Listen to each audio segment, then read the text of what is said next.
Break कर देंगे, और अगर हमारे पास कोई कोवैलेंट कंपाउंड है तो हम उसके बॉन्ड्स को ब्रेक करेंगे। लाइक NaCl, अगर ये एक आयनिक कंपाउंड है, so we have to simply separate its cation and anion, and as you can see oxidation state of sodium in this compound will be equal to +1 क्योंकि इसके ऊपर एक positive charge है, and oxidation state of chlorine will be -1। तो ये तो ionic compound के लिए हमने बात की। और अगर हम कोवैलेंट की बात करें तो हमने ये डिस्कशन किया था कि अगर साहब आपके पास सिंगल बॉन्ड है, सो वहां पर सेपरेशन के बाद +1 एंड -1 आएगा। -1 उस एटम पर जिसकी इलेक्ट्रोनेगेटिविटी ज्यादा है, and as you can see कि क्लोरीन का इलेक्ट्रोनेगेटिविटी कितना था, लास्ट टाइम हमने जो बात की 3.0, और हाइड्रोजन का इलेक्ट्रोनेगेटिविटी 2.1। तो ऑब्वियसली जब बॉन्ड टूटेगा तो क्लोरीन की तरफ। तो ऐसे हमने डिस्कस किया था कि अगर डबल बॉन्ड ब्रेक करते हैं तो चार्जेस +2 एंड -2 डेवलप होगा। अगर हम ट्रिपल बॉन्ड ब्रेक करते हैं, let's say carbon triple bond nitrogen, तो +3 एंड -3 डेवलप होगा। ध्यान रखें कि हमेशा जो पॉजिटिव चार्ज है वो इलेक्ट्रोनेगेटिविटी जिसकी कम होगी उस पर जाएगा, और जो नेगेटिव चार्ज है वो ज्यादा इलेक्ट्रोनेगेटिव एटम पर जाएगा। इनफैक्ट कल मैं आपसे कह रहा था कि एक हाथी होता है और एक चींटी होता है, कि एक रस्सी है, एक तरफ हाथी है और एक तरफ चींटी है, तो ऑब्वियसली रस्सी का ज्यादा हिस्सा जो है वो हाथी के तरफ रहेगा। हाथी मींस ज्यादा इलेक्ट्रोनेगेटिव एटम। तो जितने बॉन्ड तोड़ेंगे उतना चार्ज आएगा, मोर इलेक्ट्रोनेगेटिव एटम पर नेगेटिव और कम इलेक्ट्रोनेगेटिव एटम पर पॉजिटिव। और ये भी मत भूलिएगा कल जो मैंने आपको बताया कि अगर आपके पास दो आइडेंटिकल एटम हैं, इन दैट केस जब आप ब्रेक करेंगे तो चार्जेस डेवलप्ड विल बी 0। क्यों? क्योंकि जब दोनों की ताकत सेम होगी तो रस्सी हमेशा बीच से टूटेगा, तो इसका इलेक्ट्रॉन इसको मिलेगा और इसका इलेक्ट्रॉन इसको मिल जाएगा। तो ये डिस्कशन हमने किया था लास्ट टाइम, और इवन अगर आप चाहें तो एक एग्जांपल भी ले सकते हैं जो कल डिस्कस हुआ। जैसे कि मैंने बहुत सारे हम लोगों ने क्वेश्चन किए थे, उनमें से एक क्वेश्चन जो कल किया हमने उसी को उठा लेते हैं। जैसे मान लीजिए आपके पास ये एक कंपाउंड है, इस कंपाउंड को अगर आप ध्यान देंगे तो देखो C2 है, H2 है और Cl2 है, 2 कार्बन, 2 हाइड्रोजन, 2 क्लोरीन। यहां पर एक डबल बॉन्ड है बिटवीन कार्बन एटम्स, इधर आपके 2 कार्बन हाइड्रोजन बॉन्ड है और इधर आपका कार्बन और क्लोरीन बॉन्ड है। तो अगर हम स्टार्ट करें यहां पर बॉन्ड ब्रेकिंग की, so first of all we are going to break this carbon hydrogen bond, and as you know electronegativity of carbon is more than hydrogen. तो जब आप इसको ब्रेक करोगे तो कार्बन पर -1 और हाइड्रोजन पे +1। इसको ब्रेक करेंगे, again carbon is -1 and hydrogen is +1। For carbon carbon double bond charges developed will be 0 for each, क्योंकि दोनों की इलेक्ट्रोनेगेटिविटी सेम है। अगर आप कार्बन क्लोरीन ब्रेक करें तो यहां पर हाथी कौन है? क्लोरीन, इसलिए क्लोरीन पर -1 और कार्बन पे +1। और इसको अगर ब्रेक करें तो अगेन क्लोरीन -1 एंड कार्बन +1। तो अब अगर आप देखें तो आपके पास यहां पर जो एटम्स हैं उसमें कार्बन है, हाइड्रोजन है, क्लोरीन है। इनके ऑक्सीडेशन स्टेट्स क्या हैं? तो इस कार्बन का ऑक्सीडेशन स्टेट -2, इस कार्बन का ऑक्सीडेशन स्टेट +2। हाइड्रोजन दोनों ही +1, +1 है और क्लोरीन दोनों ही -1। अब अगर हम चलें इनके ऑक्सीडेशन नंबर्स की तरफ, तो जैसा कि कल बात हुई है कि oxidation number is basically the average of oxidation states. तो अगर एक कार्बन -2 और एक कार्बन +2 है तो हमने कल बात की कि इसका एवरेज आ जाएगा 0। So the oxidation number of carbon will be 0, and for hydrogen it is +1 and for chlorine it is -1। तो एक बात यहां पर आप लोग ध्यान रखिएगा कि 2 कार्बन है अलग अलग, दोनों कार्बन का ऑक्सीडेशन स्टेट जो कि इंडिविजुअल चार्ज है वो अलग अलग है, लेकिन दोनों का जो ऑक्सीडेशन नंबर है वो सेम होगा। इस बात पर गौर करिएगा, इंपॉर्टेंट चीज। क्या बोल रहा हूं मैं कह रहा हूं कि आपके पास यहां पर 2 कार्बन एटम हैं, एक कार्बन पर +2 है और एक कार्बन पर -2 है। ये इनका ऑक्सीडेशन स्टेट है, लेकिन जब आप ऑक्सीडेशन नंबर की बात करेंगे तो ऑक्सीडेशन नंबर दोनों ही कार्बन एटम का 0 होगा, 0 होगा। क्यों ऐसा होगा? क्योंकि ऑक्सीडेशन नंबर जो है ना वो औसत है, एवरेज है। मतलब कहने का कि अगर इस कंपाउंड में 2 कार्बन एटम हैं, तो अगर दोनों कार्बन एटम में से एक कार्बन का ऑक्सीडेशन नंबर लेट से X है, तो दूसरे कार्बन का भी ऑक्सीडेशन नंबर X ही होगा। X मतलब मैंने कोई भी एक डेटा ले लिया है, कोई भी एक वेरिएबल मैंने यहां पर ले लिया है कि लेट से इस कार्बन का ऑक्सीडेशन नंबर X है, तो साहब दूसरे का भी X होगा, क्योंकि ऑक्सीडेशन नंबर एक एलिमेंट का एक पर्टिकुलर कंपाउंड में जितने भी होंगे वो सब जगह बराबर होगा। मतलब कहने का कि अगर आपके पास लेट से कंपाउंड है H2SO4O6, तो यहां पर तुम्हारे पास 4 सल्फर एटम हैं। चारों सल्फर एटम का ऑक्सीडेशन स्टेट जो है ना वो अलग अलग होगा, लेकिन इन चारों कार्बन एटम का ऑक्सीडेशन नंबर सेम होगा। मतलब अगर एक का X है तो दूसरे का भी, तीसरे का भी और चौथे का भी।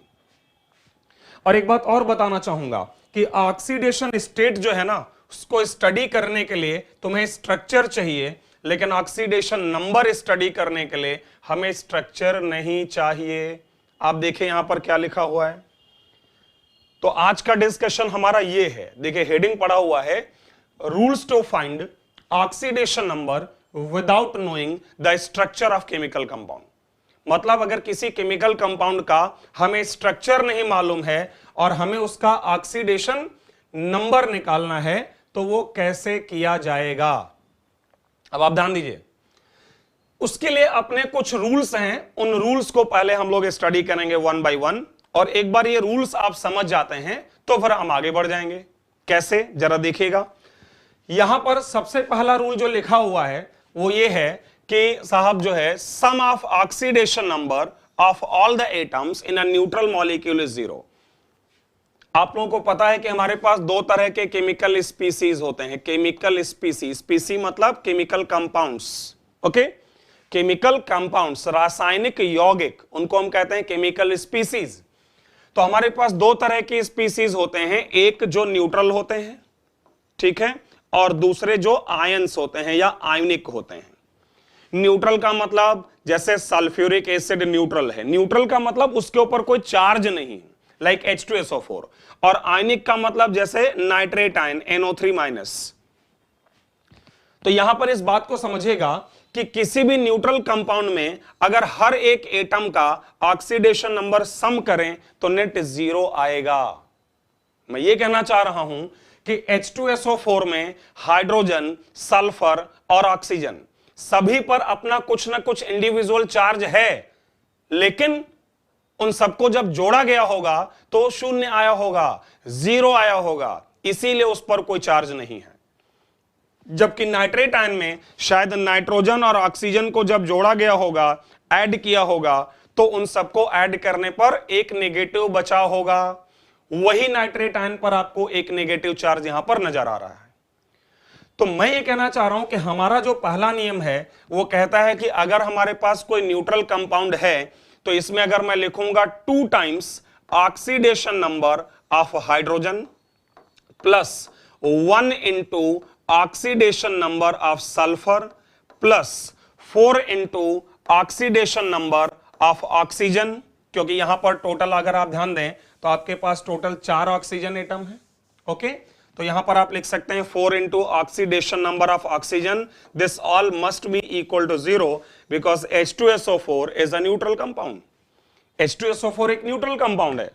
तो यार सिंपल से बात है ना कि अगर H2SO4 एक न्यूट्रल कंपाउंड है तो उसमें अगर सभी एटम्स का ऑक्सीडेशन नंबर जोड़ा जाएगा तो सब ऐड करने पर 0 आएगा। तो 2 हाइड्रोजन का, 1 ऑक्सीजन, सॉरी 1 सल्फर और 4 oxygen, net will be equal to 0। तो ध्यान देना, ये पहला नियम हमारा क्या कि न्यूट्रल कंपाउंड्स में सभी एलिमेंट्स के ऑक्सीडेशन नंबर का सम 0 होता है। रूल नंबर 2 ध्यान दो। सेकंड रूल कहता है कि अगर हमारे पास कोई आयन है तो आयंस में ऑक्सीडेशन नंबर का sum equal to the charge present on it. मतलब कि साहब उसने अगर आपसे कहा कि भाई आपके पास सल्फेट -2 है, इसका मतलब इसके सिर के ऊपर 2 नेगेटिव चार्ज है, किसी का कर्जा खाया है इसने। कर्जा खाने का मतलब हुआ इसने पक्का किसी से 2 इलेक्ट्रॉन एक्स्ट्रा चुराए हैं, तभी तो इसके सिर पे 2 नेगेटिव है ना।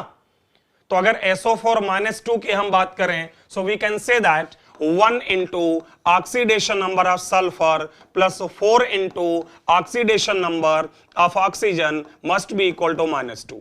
And not only for sulfate ion, if we talk about this nitrate ion, अगर हम nitrate ion की भी बात करें, so 1 into oxidation number of nitrogen 3 into oxidation number of oxygen must be equal to -1.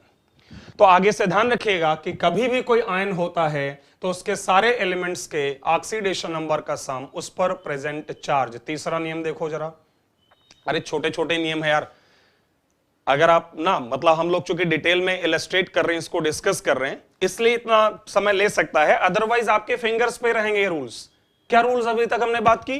पहला नियम क्या था? न्यूट्रल कंपाउंड है, सबको ऐड करेंगे equal to 0। In case of ions सभी को ऐड करेंगे बराबर उनके ऊपर प्रेजेंट चार्ज। तीसरा नियम, थर्ड रूल, बहुत छोटे छोटे सिंपल पॉइंट है। तीसरा नियम कहता है कि अगर आप फ्री मॉलिक्यूल की बात करें तो उनमें एलिमेंट्स का ऑक्सीडेशन नंबर 0 होता है। अब यहां पर देखिए एक नई बात जो है वो लिखी हुई है। हो सकता है कुछ लोगों को ये लग रहा हो कि अचानक से जो है ये फ्री मॉलिक्यूल क्या आ गया। देखिए फ्री मॉलिक्यूल का मतलब होता है, जैसे ऑक्सीजन की लेट से मैं बात करूं तो नेचर में जैसे ऑक्सीजन O भी है, ऑक्सीजन O2 के फॉर्म में भी है और ऑक्सीजन ओजोन मींस O3 के फॉर्म में भी है। अब यहीं पर अगर मैं आप लोगों से एक क्वेश्चन पूछ लूं कि आप ये बताइए कि प्रकृति में, नेचर में ऑक्सीजन कौन से फॉर्म में मिलती है? बोलिए, सोचिए, लगाइए दिमाग फटाफट कि O है, O2 है, O3 है, तो नेचर में हमारा ऑक्सीजन जो है वो कौन से फॉर्मेट में मिलेगा? तो आप सबको पता है, बचपन से जानते हो यार कि ऑक्सीजन कभी O थोड़ा ना होगा, ऑक्सीजन या तो O2 होगा या O3 होगा। तो किसी भी एलिमेंट का जो नेचुरल स्टेट है मींस नेचर में जिस फॉर्म में मिलता है, चाहे वो मॉलिक्यूलर फॉर्म हो और चाहे वो एटॉमिक फॉर्म हो। Like in case of metal, if we talk about let's say sodium, so as you know sodium is a metal, so sodium is present in atomic form in nature like Na। तो sodium क्या है? Atomic form में है, ये इसका free state या कह लीजिए कि वहां पर फ्री मॉलिक्यूलर स्टेट है, और O2 O3 ऑक्सीजन के फ्री स्टेट है। तो यहां पर आपका जो रूल है वो ये है कि कोई भी अगर अपना फ्री मॉलिक्यूल है तो उसका ऑक्सीडेशन नंबर 0 होगा। मतलब O2 में ऑक्सीजन 0, S8 में सल्फर 0, P4 में फास्फोरस, Na में सोडियम, Br2 में ब्रोमीन। और अगर आपको मेरी बात पर शक है 1% भी तो जस्टिफाई करो ना यार। ऐसा कुछ थोड़ा है कि मैंने बोल दिया तो भाई हाँ हो गया, आपकी इच्छा है, आप जस्टिफाई कर लो। Let's say we talk about S8 और मान लो साहब इसमें मुझे प्रूव करना है कि S8 में सल्फर 0 कैसे। तो अभी एक बात मैंने आपको पढ़ाई है, रूल नंबर 1, कि न्यूट्रल कंपाउंड में सभी के ऑक्सीडेशन नंबर का जो सम है वो 0 होता है। तो लेट्स से सल्फर का ऑक्सीडेशन नंबर X है, चूंकि 8 सल्फर हैं so we can write 8X, and being a neutral molecule this 8X will be equal to 0, so X equal to 0। तो ये आपका ऑक्सीडेशन नंबर सल्फर का आ गया 0। तो ऐसे तुम किसी में भी चेक कर सकते हो। और इवन आपकी इच्छा यार, आगे चलकर, आज नहीं तो कल, आगे चलकर आप इन कंपाउंड्स के स्ट्रक्चर तो जान ही जाओगे। जैसे अगर मैं S8 की बात करूं तो ये ऑक्टाहेड्रल होता है नेचर में, माइंस में जो हमें मिलता है। देखिए क्राउन स्ट्रक्चर जिसको आप कहते हैं सल्फर का, जिसमें सल्फर की वैलेंसी भी 2 है। देखो, अच्छा सल्फर की वैलेंसी 2 है, आप गड़बड़ मत करना, ऑक्सीडेशन नंबर और ऑक्सीडेशन स्टेट दो अलग चीजें हैं और दोनों हाइपोथेटिकल हैं, कल मैंने बताया। लेकिन वैलेंसी रियल चीज होती है जिसके बारे में we will discuss in chemical bonding. तो सल्फर की वैलेंसी 2 है क्योंकि किसी भी सल्फर ने 2 बॉन्ड बनाए हैं, और ऑक्सीडेशन नंबर 0 है क्योंकि तुम अगर इनमें से कोई भी बॉन्ड तोड़ोगे तो चूंकि सारे सल्फर सल्फर हैं तो सबको ब्रेक करने पर 0 आएगा। तो अगर आपको क्लियर हुआ हो तो अभी तक मैंने आपको 3 नियम बताए हैं, 3 रूल हमने डिस्कस किए। कौन कौन सा? पहला नियम कि साहब अगर कोई न्यूट्रल कंपाउंड है तो उसके सारे एलिमेंट्स का ऑक्सीडेशन नंबर का सम 0, अगर आयन है तो सम इक्वल टू चार्ज, उस पर जो भी होगा। और अगर हमारे पास फ्री मॉलिक्यूल है तो फ्री मॉलिक्यूल में सारे एलिमेंट्स जो भी प्रेजेंट हैं जो भी एलिमेंट का वो फ्री मॉलिक्यूल है ऑक्सीडेशन नंबर 0 होगा। ओके, चलिए आगे बढ़ते हैं। एक बार ये कुछ रूल्स हो जाएंगे, फिर हम लोग क्वेश्चंस पर चलेंगे। हमारा टारगेट आज की क्लास का है कि बिना कंपाउंड का स्ट्रक्चर ड्रॉ किए हुए हम ऑक्सीडेशन नंबर कैसे निकालते हैं। ओके, तो इसी बातचीत को आगे बढ़ाते हैं। देखते हैं जरा रूल नंबर 4। रूल नंबर 4 में अगर आप देखेंगे तो कुछ लिखा है concept for S block elements. अच्छा, एस ब्लॉक में तुम्हें पता है कि ये जो फर्स्ट ए ग्रुप है और ये जो सेकंड ए ग्रुप है, ये दोनों ही कहां से हैं? एस ब्लॉक से हैं। मैंने पी ब्लॉक के भी 2 एलिमेंट लिखे हैं, उस पर अभी आता हूं। अच्छा, एस ब्लॉक में एलिमेंट्स कौन कौन से हैं? तो एस ब्लॉक में तुम्हारे एलिमेंट्स हैं, अगर आप देखो, हाइड्रोजन, हाइड्रोजन है, लिथियम है, सोडियम, पोटेशियम, रुबिडियम, सीजियम और francium. Hydrogen, lithium, sodium, potassium, rubidium, caesium, francium. कई बार स्टूडेंट्स को याद नहीं रहता है, मतलब लर्न करना कई बार मुश्किल होता है कि साहब कैसे याद किया जाएगा कि हाइड्रोजन के नीचे कौन है, लिथियम के नीचे कौन है। तो मैंने एक शॉर्टकट इसका बना तो दिया है, मे भी आप लोगों ने स्कूल में पढ़ा भी होगा। अगर आप लोग क्लास 11 12th में स्कूल जो है वहां पर आपने पढ़ा होगा इस टॉपिक को, तो आपको स्कूल में टीचर्स ने एक्सप्लेन भी किया होगा कि साहब पीरियोडिक टेबल जो है कैसे रटा जाए। तो उसके शॉर्टकट्स हैं, अगर आपको पसंद आए तो आप ऐसे भी याद रख सकते हो। जैसे मैंने देखो इसमें लिखा हुआ है hydrogen, lithium, sodium, potassium, rubidium, caesium के लिए अगर आप देखें तो क्या लिखा है? हेलन कब्र से फरार। ये एक शॉर्टकट है याद रखने का इस फर्स्ट ए ग्रुप को। हेलन, हे हाइड्रोजन, ला लिथियम, ना सोडियम, कब्र से फरार, का पोटेशियम, ब्रा रुबिडियम, से सीजियम, फरार फ्रैंकियम। तो आपकी इच्छा है, मैं आपको ये नहीं कहूंगा कि आप इसको पढ़ें ही, बट एक मेरी तरफ से आपकी हेल्प है कि आप चाहें तो इस तरह से याद रख सकते हैं, हेलन कब्र से फरार। रूल ये है कि फर्स्ट ग्रुप के एलिमेंट्स का जो ऑक्सीडेशन नंबर है वो हमेशा +1 होता है। मतलब सोडियम, पोटेशियम, रुबिडियम कहीं भी रहेंगे वो हमेशा +1 है। लेकिन हाइड्रोजन के लिए मैं आगे अभी अगले रूल में चर्चा करूंगा कि ये कभी +1 होता है तो कभी -1 भी। हाइड्रोजन की बात करें अगर, ये मैं अगले रूल में आपको बताऊंगा। But right from lithium onwards, lithium से लेकर फ्रैंकियम तक सभी का ऑक्सीडेशन नंबर हमेशा +1। मतलब दुनिया में सोडियम का कोई भी कंपाउंड होगा तो सोडियम का ऑक्सीडेशन नंबर उसमें +1 होगा। Next, beryllium, magnesium, calcium, strontium, barium and radium. ध्यान दो, second group, beryllium, magnesium, calcium, strontium, barium and radium. अच्छा, इसको भी रटने का तरीका मैंने लिखा है और शायद आपको अच्छा भी लगे, है ना, याद भी रहेगा आपको। ये सब तो याद ही रहता है। जैसे लिखा है मैंने, बेटा मांगे कन्या सुंदर बाप राजी। देखा, बेटा बेरिलियम के लिए, मांगे मैग्नीशियम के लिए, कैल्शियम के लिए कन्या, एसआर के लिए सुंदर, स्ट्रोंशियम फॉर बेरियम बाप और रेडियम के लिए राजी। बेटा मांगे कन्या सुंदर बाप राजी, ऐसे याद रख सकते हैं फॉर सेकंड ग्रुप। और इन सभी का ऑक्सीडेशन नंबर निश्चित होता है, ये भी आप लोग ध्यान रखें। कितना होता है? बोलिए फटाफट, कितना होता है? +2 हमेशा। और फाइनली थर्ड ग्रुप में बोरान और एल्यूमिनियम, मैंने 2 ग्रुप लिए हैं जो पी ब्लॉक से हैं और इनका ऑक्सीडेशन नंबर हमेशा +3 होता है। तो फटाफट एक बार जल्दी से देख लो कि फर्स्ट ग्रुप में लिथियम ऑनवर्ड सभी always +1, second group beryllium onwards always +2 and for boron and aluminium it is +3। Clear? तो ये था हमारा साहब चौथा नियम। ठीक है, अब हम लोग आगे बढ़ेंगे 5वें नियम की तरफ। देखिए टोटल करीब करीब हमको 8 रूल्स हैं, 8। ओके, बीच में अभी एक ब्रेक करेंगे, उसमें हम लोग क्वेश्चंस करेंगे, फिर आगे बढ़ेंगे। तो 5वां नियम है कॉन्सेप्ट फॉर हाइड्रोजन। चलो भाई ध्यान दो, कॉन्सेप्ट फॉर हाइड्रोजन ये थोड़ा सा मैं कहूंगा इंपॉर्टेंट है इस सेंस में कि कुछ अच्छी बातें आती हैं। तो ये 3 स्टार कॉन्सेप्ट है। कल मैंने आपसे कहा था ना कि हमारे पास सारे स्टार आने वाले हैं, 3 स्टार, 4 स्टार, 5 स्टार, आपकी जो इच्छा स्टार ले सकते हो। तो ये हमारा 3 स्टार कॉन्सेप्ट है, इसलिए कि इसमें एक छोटा सा इंपॉर्टेंट अच्छा पॉइंट आता है। कैसे? ध्यान दो।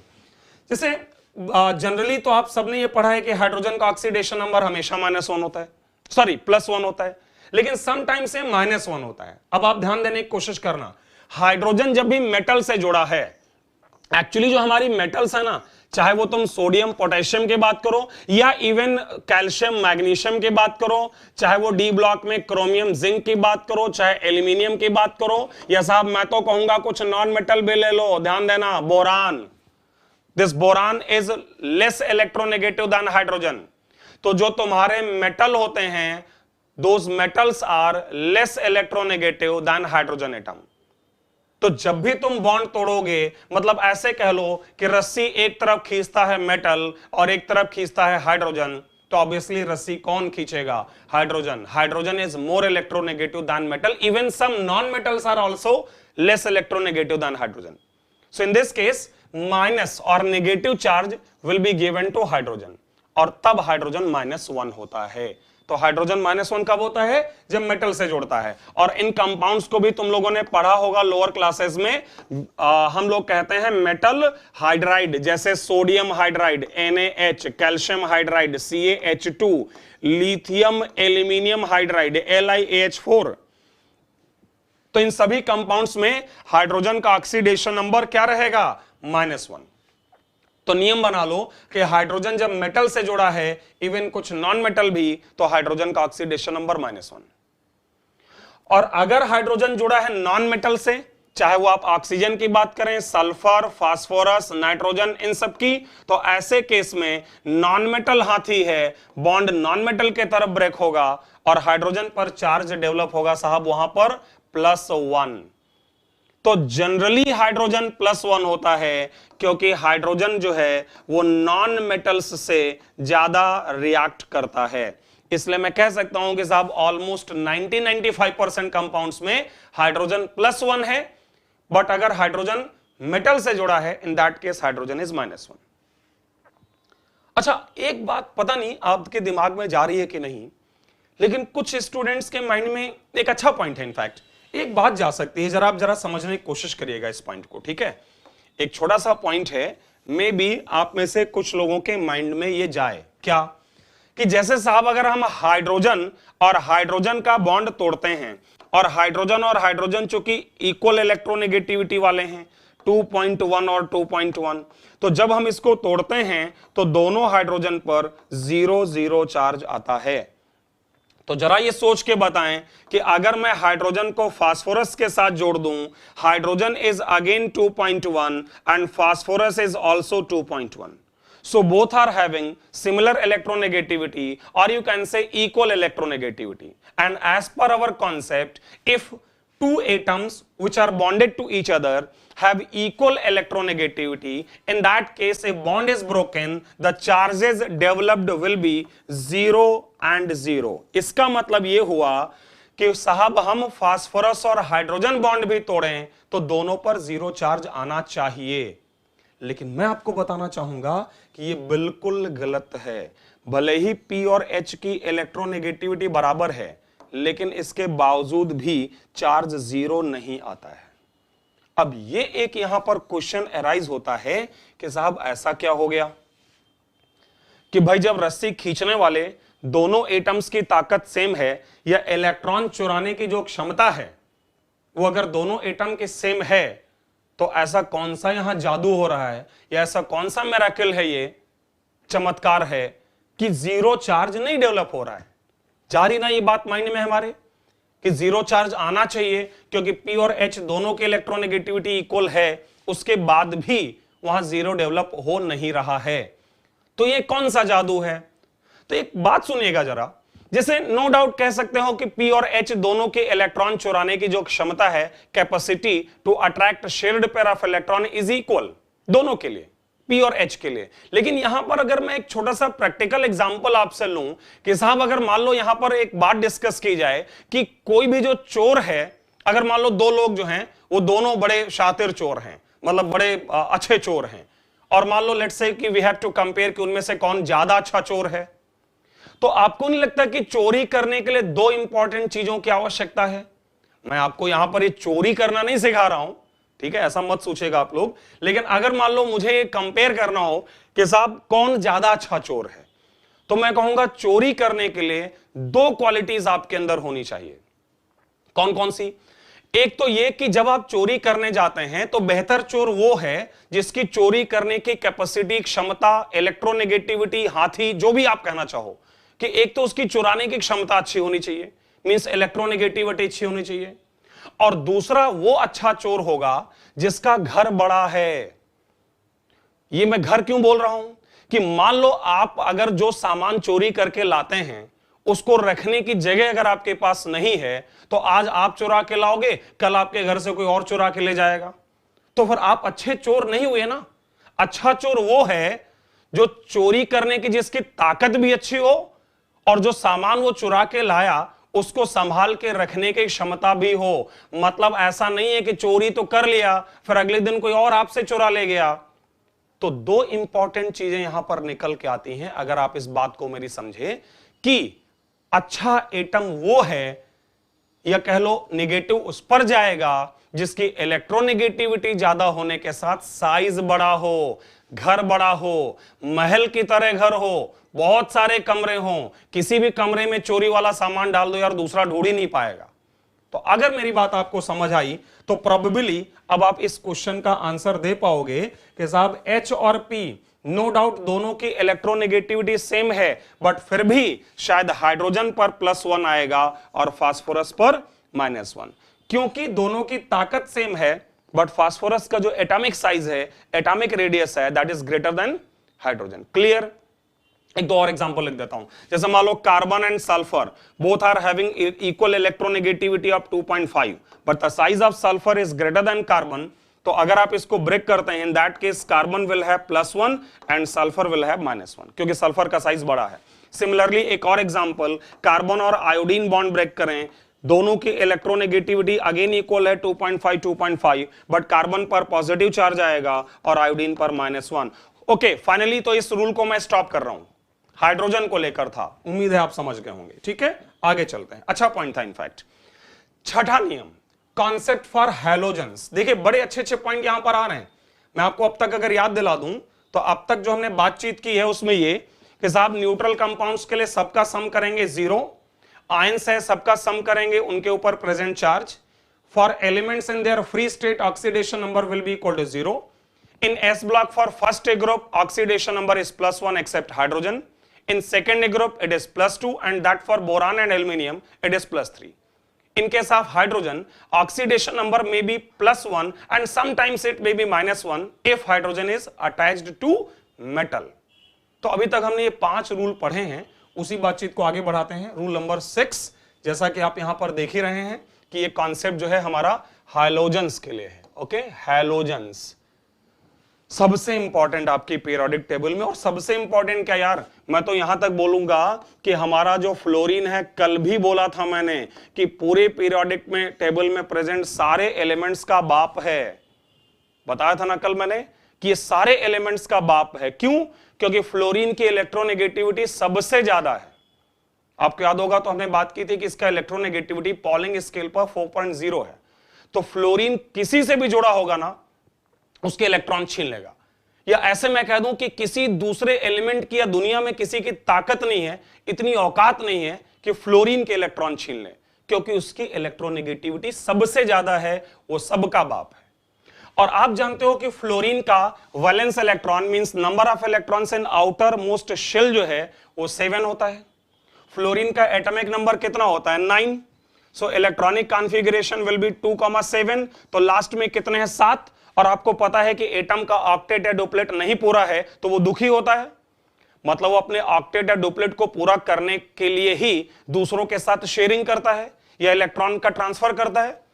तो फ्लोरीन के लास्ट में अगर 7 हैं, जरा ध्यान दो मेरी बात पे, फ्लोरीन के लास्ट में अगर 7 हैं, पहली बात तो ये कि ये किसी को देगा नहीं, हमेशा सबसे इलेक्ट्रॉन छीन लेगा, और दूसरा कितना लेगा? एक ही लेगा, क्योंकि लास्ट में ऑलरेडी 7 है, तो उसको ऑक्टेट कंप्लीट करने के लिए सिर्फ एक ही इलेक्ट्रॉन को गेन करने की आवश्यकता है। अगर मेरी बात आपको समझ आई तो जरा फटाफट बोल दीजिए कि फ्लोरीन का ऑक्सीडेशन नंबर उसके कंपाउंड्स में कितना होगा? बोलिए जल्दी से। Oxidation number of fluorine in its compounds will be always -1। Minus क्यों?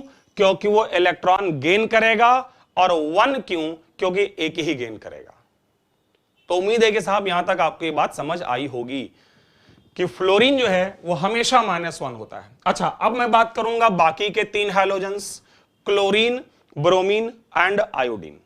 इन सभी के लास्ट में भी जैसा आप देख रहे होंगे, इन सब के लास्ट में भी 7 इलेक्ट्रॉन्स होते हैं। इवन किसी एक को अगर मैं लिख दूं आपके लिए, let's say chlorine, atomic number, परमाणु क्रमांक 17 होता है, और इलेक्ट्रॉनिक कॉन्फ़िगरेशन 2,8,7, इसके लास्ट में भी 7 है, लेकिन इसका बिहेवियर फ्लोरीन के जैसा नहीं है। क्यों ऐसा? क्योंकि क्लोरीन सबका बाप नहीं है, क्लोरीन की इलेक्ट्रोनेगेटिविटी सबसे ज्यादा नहीं है। तो हो सकता है कि क्लोरीन जो है वो किसी का बाप है उससे छीने, और कोई जो दूसरा है वो क्लोरीन का बाप है तो वो क्लोरीन से छीने। दैट मींस कि क्लोरीन जो है it can release as well as accept electrons, ले भी सकता है और दे भी सकता है।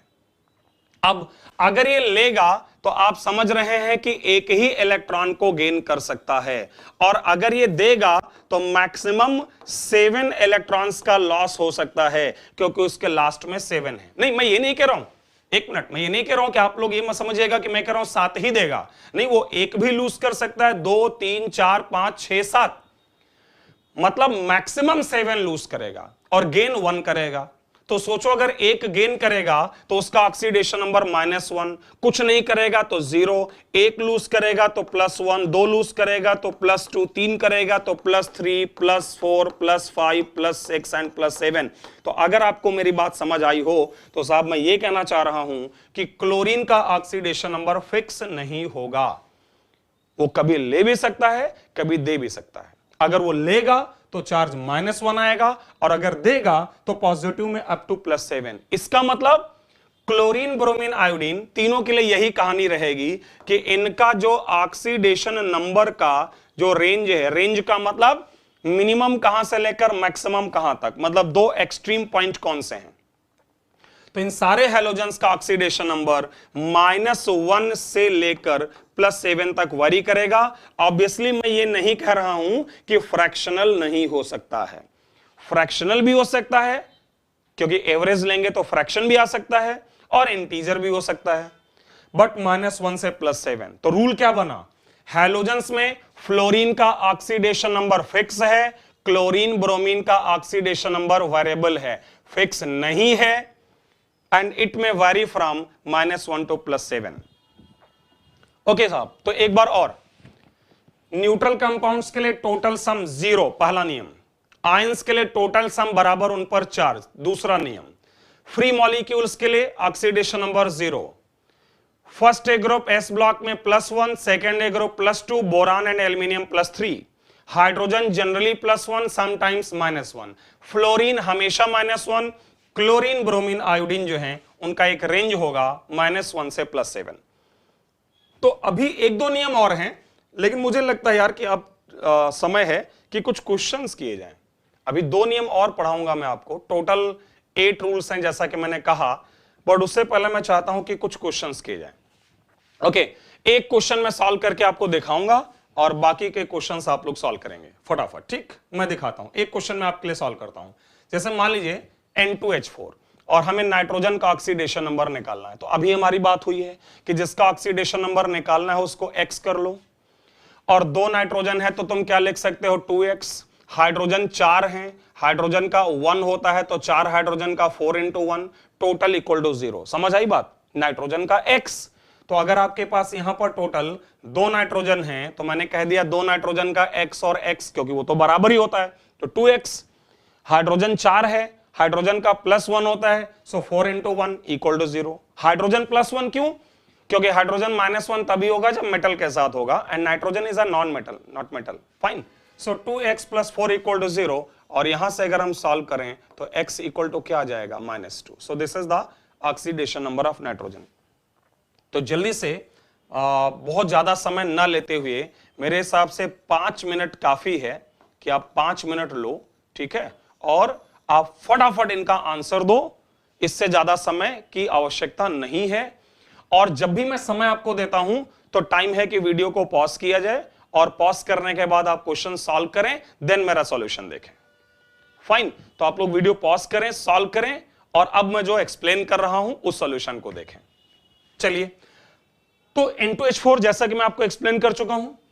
H2S की बात करो, हाइड्रोजन +1 होता है तो 2 इंटू हाइड्रोजन का 1, sulphur is again X equal to 0 because the compound is neutral, so X comes out to be -2। Next N3- एक आयन है और इसमें सिर्फ नाइट्रोजन है। कितने नाइट्रोजन है? 3 नाइट्रोजन है, तो 3 नाइट्रोजन के लिए 3x and is equal to -1, उस पर प्रेजेंट चार्ज, तो x इक्वल टू क्या आ जाएगा? -1/3।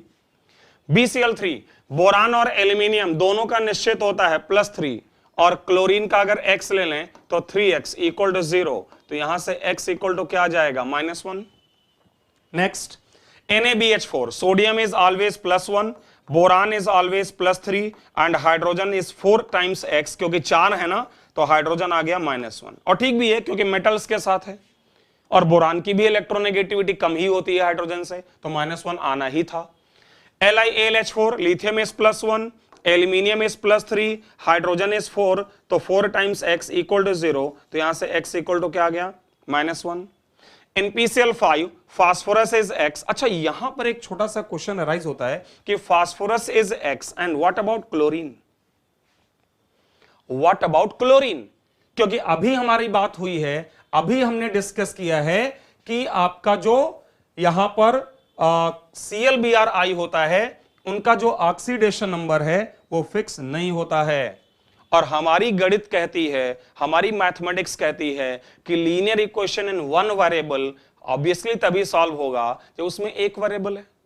मतलब तुमने H2S को फटाफट इसलिए सॉल्व कर लिया, तुमने H2S में सल्फर को फटाफट इसलिए सॉल्व कर लिया कि भाई हाइड्रोजन का 1 होता है, 2 हाइड्रोजन 2, सल्फर का x इक्वल टू 0, इसलिए x बराबर -2।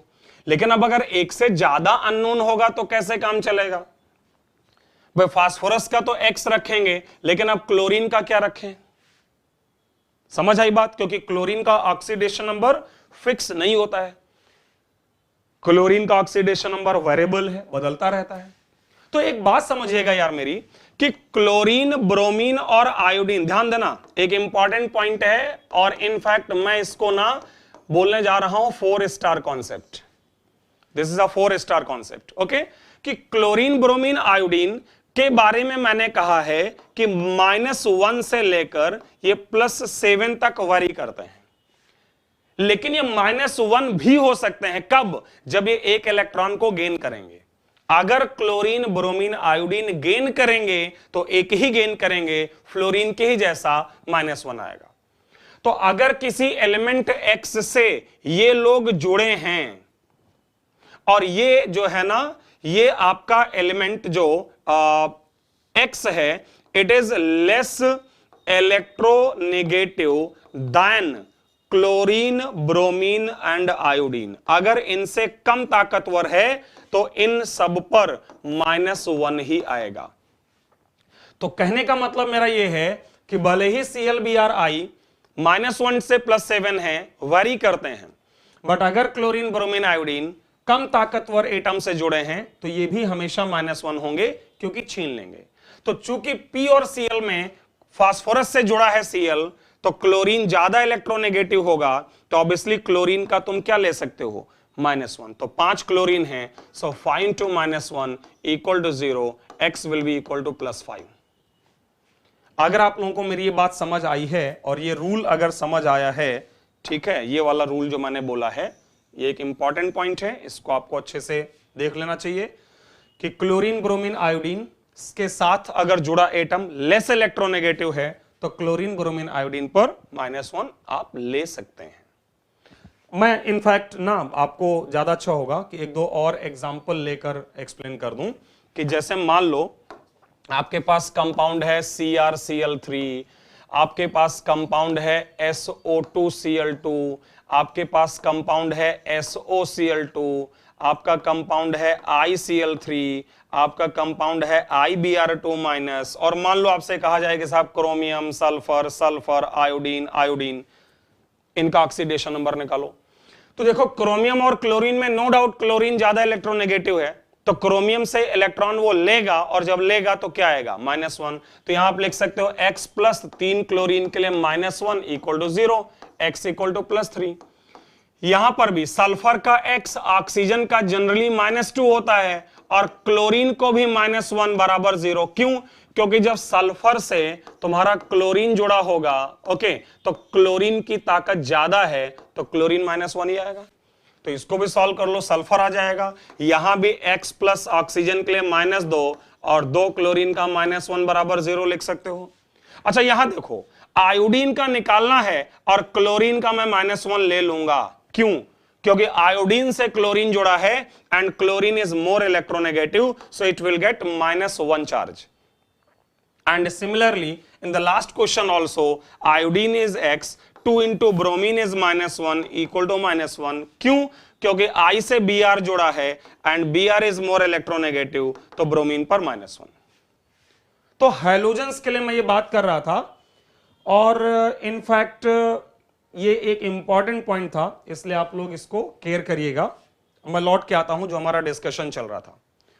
तो मैं यहां पर था PCl5 में आपको एक्सप्लेन कर रहा था बेसिकली। आखिरी क्वेश्चन जो इस क्रम में है वो है आपका FeS। देखो अब एक बात जरा समझिएगा, इनफैक्ट FeS से रिलेटेड मुझे लगता है कि मेरे पास कुछ और है जो मैं चाहूंगा कि आपको दिखाया जाए। FeS को सॉल्व करने के लिए एक फैक्ट है, ये ना एक फैक्ट। अच्छा ध्यान रखना कि जब भी मैं आपसे कहूंगा कि साहब ये फैक्ट है, तो फैक्ट का मतलब ये सच है, सत्य है, एक्सपेरिमेंटल ट्रुथ है, ऑब्जर्वेशन है, जो भी कहो, और आपको उसको बस रट लेना है।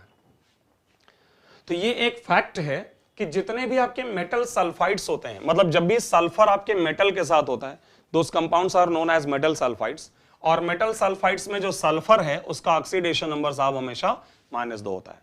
बस एक ही है, ध्यान रखना। और केमिस्ट्री में सबसे ज्यादा क्वेश्चन आपको पता है, कोई भी एग्जाम उठा लो, सबसे ज्यादा वही आते हैं जो रूल्स फॉलो नहीं करते हैं, मतलब एक्सेप्शंस होते हैं, ठीक है। तो ध्यान रखना कि मेटल सल्फाइड्स में सल्फर हमेशा -2 है, एक्सेप्ट दिस FeS2। इसके बारे में मैं भी बताता हूं, लेकिन जैसे PbS है, CuS है, HgS, Ag2S, FeS, कोई भी उठा लो। जैसे यहां आयरन निकालना है तो X और सल्फर मेटल सल्फाइड है -2 इक्वल टू 0, तो आपका आयरन आ जाएगा +2। कोई भी है सल्फाइड तो आप हमेशा ऐसा कर सकते हो, सल्फर -2। लेकिन आयरन पायराइट जो है, this compound is iron pyrite. अगर तुम लोगों ने नाम सुना हो इसको लोअर क्लासेस में, मेटलर्जी टॉपिक में या मेटल एक्सट्रैक्शन, तो आयरन पायराइट को इनफैक्ट फूल्स गोल्ड भी बोला जाता है, मूर्खों का सोना। क्यों मूर्खों का सोना कहते हैं? क्योंकि आपका जो है ना FeS2 आयरन पायराइट, इसका कलर वैसे ही होता है गोल्ड की तरह, तो फूल्स गोल्ड की जैसे फील होता है। और इसमें जो सल्फर आपका होता है वो -1 होता है। तो आयरन पायराइट को जब सॉल्व करो तो आयरन का X और सल्फर का -1 लेना, बराबर 0, X बराबर +1। एक और बात बताऊं, एक तुमने और का नाम सुना होगा, मुझे लगता है वो भी थोड़ा इंपॉर्टेंट होता है, तो इसको भी जान लो, मेटलर्जी में ये भी मिलेगा आपको, एंड दैट इज चाल्कोपाइराइट। ये कॉपर का एक मिनरल होता है जिसको आप लोगों ने पढ़ा होगा CuFeS2 की तरह लिखा जाता है। अब मान लो इसी में कॉपर और आयरन और सल्फर सबका ऑक्सीडेशन नंबर बताना हो, तो ध्यान रखना CuFeS2 is basically combination of 3 compounds. गलतियां मत कर देना, FeS प्लस FeS2, ये 3 कंपाउंड्स का सम है।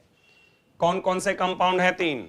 ये 3 कंपाउंड आपके हैं कौन कौन से? CuS, FeS, FeS2। तो गड़बड़ मत करना, बाकी आप चेक कर लो। CuS में सल्फर -2 तो कॉपर +2, यहां भी सल्फर -2 तो कॉपर +2, बट यहां पर सल्फर -1 एंड कॉपर +2। तो ये एक छोटा सा कॉन्सेप्ट है। अगर सल्फाइड्स की बात करें तो मेटल सल्फाइड्स में सल्फर जो है वो हमेशा -2 होता है, लेकिन आयरन पायराइट या फूल्स गोल्ड की अगर हम बातचीत करें तो फूल्स गोल्ड में उसका जो ऑक्सीडेशन नंबर है वो -1 होता है। एक छोटा सा पॉइंट और बात करते हैं एंड उसके बाद जो है इस क्लास को स्टॉप किया जाएगा। तो अभी तक हम लोगों ने 6 नियम पढ़ लिए हैं, एक 7वां नियम जल्दी से सुनिएगा, फिर बातचीत आगे करेंगे। ओके, नेक्स्ट क्लास में 7th रूल है हमारा, oxidation number range for P block elements. ये 7th नियम है, 7th rule. Okay, oxidation number for P block elements. तो इसमें हमारा कॉन्सेप्ट जो है पहले उसको थोड़ा सा आप लोग केयर करिएगा।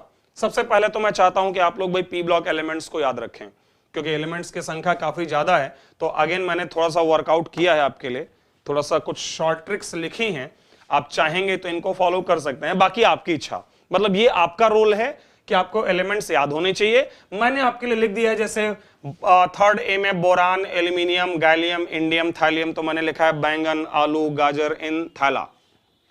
Boron, aluminium, gallium, indium, thallium. Second में है carbon, silicon, germanium, tin, lead. Carbon, silicon, germanium, tin and lead. Charan Singh Germany से टिन व लेड लाए, ऐसे याद रख सकते हो, बाकी आपकी इच्छा। अगला है nitrogen, phosphorus, arsenic, antimony, bismuth. This is 5th A group. Nitrogen, phosphorus, arsenic, antimony, bismuth. तो मैंने लिखा है नाना, पाटेकर, ऐश्वर्या, सब, बिंदास, ऐसे याद रखा जा सकता है। Next one, oxygen, sulphur, selenium, tellurium, polonium. जो लोग आप में से क्लास 10 पास आउट हैं जस्ट, तो उनको कई बार ये एलिमेंट्स अजीब से लग सकते हैं, क्योंकि हो सकता है आपने नाम ही ना सुना हो, like polonium, selenium, tellurium, astatine, radon. तो थोड़ा सा आप केयर करिएगा, क्योंकि हमें सबकी आवश्यकता पड़ने वाली है आगे के कॉन्सेप्ट्स में। So this 6th is oxygen, sulphur, selenium, tellurium, polonium. उसको मैंने लिखा है ओ जरा स्टाइल से टीपो। टीपना मतलब क्या करना, कॉपी करना, ठीक है, जो भी कर रहे हो उसी कहते हैं। ओ जरा स्टाइल से टीपो। ओ जरा ऑक्सीजन के लिए, स्टाइल एस से selenium, T tellurium, Po polonium. Next one, halogens, fluorine, chlorine, bromine, iodine and astatine. इसके लिए full colour brightness in Akai TV. Full colour brightness in Akai TV. यार ये अकाई टीवी जो है ना, ये एक ही साथ है, ध्यान रखिएगा, ये एस्टेटाइन के लिए, उसमें कॉमा नहीं लगेगा, ठीक है। 80 फॉर 80 एस्टेटाइन, एटॉमिक नंबर 85। और 0 ग्रुप में ध्यान रखना है, जो हीलियम होता है आपका, ये फ्लोरीन के सामने नहीं होता है, उसको ऐसे लिख दिया गया है, बट फ्लोरीन के सामने यहां एलिमेंट होता है neon, then argon, krypton, xenon and radon. इसके लिए ये नीचे लिखा है, इसको आप पढ़ सकते हैं। तो ये तो हो गई बात यहां पर कि आप जो है इनको याद कैसे रखेंगे, ठीक है। ये नोट्स आपको तो मिल ही जाएंगे, तो आप वहां से कॉपी कर सकते हैं। मैं एक्चुअली आपको कुछ ये बताना चाह रहा था कि हमारे जो पी ब्लॉक एलिमेंट्स हैं, जैसे एस ब्लॉक एलिमेंट्स के ऑक्सीडेशन नंबर तो फिक्स होते हैं, लाइक फर्स्ट ग्रुप के लिए +1, सेकंड ग्रुप के लिए +2। लेकिन अगर मैं पी ब्लॉक की बात करूं तो उसमें कुछ लोगों का फिक्स है, कुछ लोगों का वेरिएबल है। देखिए कैसे, जैसे बोरान एंड एल्यूमिनियम, इनका ऑक्सीडेशन नंबर हमेशा +3 होता है। For oxygen it is generally -2, sometimes peroxide वगैरह हो सकता है, बट वो चर्चा मैं नेक्स्ट वीडियो में करूंगा, ठीक है, आज उस पर नहीं चलेंगे अभी। ऑक्सीजन का जनरली -2 होता है। फ्लोरीन का ऑक्सीडेशन नंबर हमेशा -1, जिनको भी मैं ग्रीन कलर से सर्कल आउट कर रहा हूं वो सब फिक्स होते हैं। हीलियम, नियॉन और आर्गन, आपको पता है ये लोग किसी के घर दावत खाने नहीं जाते हैं, मतलब किसी से बॉन्डिंग नहीं करते हैं, क्योंकि इनर्ट होते हैं। तो अगर यार ये कोई कंपाउंड बनाते ही नहीं हैं, तो मैं कह सकता हूं ना कि इनका ऑक्सीडेशन नंबर 0 है, क्योंकि वो किसी से जुड़े नहीं, कोई भी इलेक्ट्रॉन का एक्सचेंज नहीं हुआ। क्रिप्टन का नेचर में आज तक दुनिया में एक ही कंपाउंड डिस्कवर हुआ है, वो भी 2002 या 2004 में डिस्कवर हुआ है, क्रिप्टन डाइफ्लोराइड। तो क्रिप्टन यहां फिक्स होता है कितना, +2, तो ये भी फिक्स हो गया। रेडॉन का भी नेचर में आज तक दुनिया में बस एक ही कंपाउंड मिला है, and that is radon difluoride, और यहां भी रेडॉन फिक्स है +2। तो जितने भी एलिमेंट्स मैंने ग्रीन कलर से लिखे या सर्कल आउट किए उनको छोड़ दें, तो इसके अलावा बाकी के बचे हमारे सारे एलिमेंट्स जो हैं उनका ऑक्सीडेशन नंबर, ये सारे एलिमेंट्स जो हमारे हैं, even including xenon also, okay, इन सब का ऑक्सीडेशन नंबर वेरिएबल है। तो ये जो ब्लू कलर से मैंने जिनको सर्कल आउट कर दिया है, उन सब के ऑक्सीडेशन नंबर वेरिएबल हैं। अब क्वेश्चन ये अराइज होता है कि साहब अगर नाइट्रोजन का ऑक्सीडेशन नंबर वेरिएबल है, तो कम से कम हम ये तो जान लें कि इसका ऑक्सीडेशन नंबर रेंज क्या है, मतलब किस ऑक्सीडेशन नंबर से शुरू करके किस ऑक्सीडेशन नंबर तक ये जा सकता है।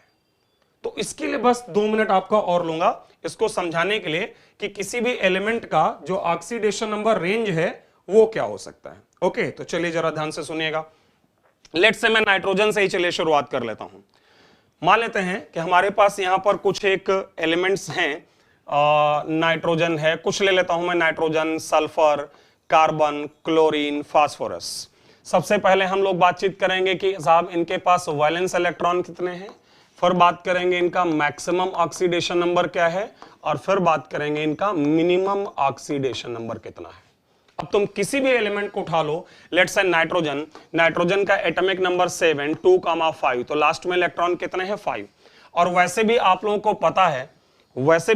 पता है कि पी ब्लॉक में किसी भी एलिमेंट के लास्ट शेल के इलेक्ट्रॉन उसके ग्रुप नंबर के बराबर है। तो जैसा कि आप जानते हैं कि nitrogen is present in 5th group of P block, तो वैलेंस इलेक्ट्रॉन इसके कितने हो जाएंगे, 5। अब सोचो अगर ये इलेक्ट्रॉन गेन करेगा तो 3 इलेक्ट्रॉन गेन करेगा अपना ऑक्टेट पूरा करने के लिए, और अगर ये लूज करेगा तो मैक्सिमम 5 इलेक्ट्रॉन लूज करेगा। मैक्सिमम कितने लूज करेगा, 5 इलेक्ट्रॉन लूज करेगा, क्योंकि उसके वैलेंस शेल में 5 इलेक्ट्रॉन ही हैं। अब सिंपल से बात है साहब कि अगर वो 3 इलेक्ट्रॉन गेन करेगा तो -3 आएगा, और अगर 5 लूज करेगा तो +5 आएगा। बहुत आसान सी बात है। आप किसी भी एलिमेंट के लास्ट शेल इलेक्ट्रॉन लें, फिर देखिए ऑक्टेट कंप्लीट करने के लिए कितना गेन कर सकेगा, वो उसका नेगेटिव हो गया क्योंकि गेन करने पर नेगेटिव आएगा, और जो लास्ट में मैक्सिमम वो लूज कर सकता है वो ऑब्वियसली उसके लास्ट में जो इलेक्ट्रॉन है उतना ही लूज कर सकता है, तो +5। मतलब अगर मैं नंबर लाइन पर भी लिखूं तो -3 से लेकर +5 तक कोई भी इंटीग्रल या फ्रैक्शनल वैल्यू नाइट्रोजन की हो सकती है। तो नाइट्रोजन का मैक्सिमम क्या हो गया, 5, और मिनिमम क्या हो गया, -3। तो मुझे लगता है कि 2 मिनट से ज्यादा आपको नहीं लगेगा बाकी जो मैंने एलिमेंट्स लिखे हैं उनका ऑक्सीडेशन नंबर बताने के लिए। तो फटाफट वीडियो को पॉज करो और 2 मिनट में इनका आंसर लिख दो और फिर चेक कर डालो जो मैं बोलने जा रहा हूं। ठीक है, मैं बोलने जा रहा हूं सल्फर के लास्ट में 6 इलेक्ट्रॉन, अगर गेन करेगा तो 2, तो नेगेटिव आएगा -2, और अगर लूज करेगा तो मैक्सिमम 6, तो +6। सिमिलरली फॉर कार्बन लास्ट में 4, गेन भी 4 करेगा इस बार ये, और लूज भी 4 करेगा, तो मैक्सिमम भी +4 और मिनिमम कितना, -4। For chlorine valence electron 7, so it will gain 1 electron and it can lose maximum 7 electrons. And finally for phosphorus 5 electron होते हैं, तो गेन 3 करेगा और लूज 5 करेगा। तो ये एक छोटा सा कॉन्सेप्ट है पी ब्लॉक एलिमेंट्स के ऑक्सीडेशन नंबर रेंज को लिखने का। कुछ किताबों में इसके बारे में एक उन्होंने शॉर्टकट रूल बनाया है कि साहब मैक्सिमम ऑक्सीडेशन नंबर जो है वो किसी भी एलिमेंट के ग्रुप नंबर के बराबर होता है। हाँ, ठीक बात भी है, होना भी चाहिए, क्योंकि जो ग्रुप नंबर होगा वही वैलेंस इलेक्ट्रॉन होंगे और उतने ही वो लूज कर सकते हैं। और जो मिनिमम ऑक्सीडेशन, मैं ये नहीं कह रहा हूं कि आप इस रूल को पढ़ें और इसको रटें, क्योंकि मैं उस डायरेक्शन में नहीं चलना चाह रहा कि आप चीजों को लर्न करें और रटें, बट बुक्स में लिखा है तो आप लोग देखोगे ही, तो कंफ्यूजन ना हो इसलिए मैं आपको बता दे रहा हूं। ग्रुप नंबर -8 ये मिनिमम है। ये क्यों आया, क्योंकि ऑक्टेट पूरा करने के लिए जितना वो कमी है उतना गेन करेगा तो उतना नेगेटिव आएगा। So maximum is equal to group number, minimum is group number -8। But आपको मैं यहां पर एक जरूर वार्निंग दे दूं, एक हिदायत दे दूं कि ये जो रूल मैंने सिखाया आपको ये सिर्फ पी ब्लॉक के लिए है। अब आपके दिमाग में पक्का चल रहा है कि डी ब्लॉक के लिए साहब क्या करेंगे, डी ब्लॉक में तो बहुत सारे मेटल्स हैं, उनके ऑक्सीडेशन नंबर का रेंज क्या निकालेंगे, या इवन अभी मैंने एक बात की है कि ऑक्सीजन जो है उसका ऑक्सीडेशन नंबर, ऑक्सीजन जो है उसका ऑक्सीडेशन नंबर हमेशा -2 नहीं होता है, तो वहां क्या करेंगे। तो ये डिस्कशन हमारा अगली क्लास में होगा फिर, जहां पर हम डिस्कशन करेंगे ऑक्सीजन को लेकर और बात करेंगे कि ऑक्सीजन के बहुत सारे पॉसिबल ऑक्सीडेशन नंबर्स हैं, चाहे वो -2 हो, परऑक्साइड्स हैं जिनमें -1 होता है, ओजोनाइड्स हैं, सुपर ऑक्साइड्स हैं, फिर परऑक्साइड बॉन्ड क्या होता है, इन सब पर चर्चा करेंगे। उससे रिलेटेड हमारे जो और क्वेश्चंस हैं उन सब पर चर्चा करेंगे, और फिर बढ़ चलेंगे प्रैक्टिस टाइम, मतलब और बहुत सारे क्वेश्चन और डिस्कशन करेंगे डी ब्लॉक के बारे में कि डी ब्लॉक के जो एलिमेंट्स हैं उनका ऑक्सीडेशन नंबर किस तरह से वेरी करता है। Till then, thank you.